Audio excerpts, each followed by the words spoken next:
In part 2 of our 3-part mini video series regarding users, I'm going to demonstrate how to add or change a location for an employee within the Equips web app.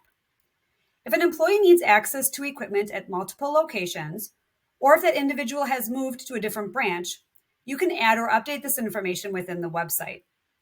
In the application, click on Admin and Users. In the list, locate and select the employee's name to open the user detail window. If adding a location or locations, click on the Select Available Locations field. Choose a location to add in the drop-down list. If more than one location is to be added, continue this process until all required locations are added for this employee. Once complete, click Save.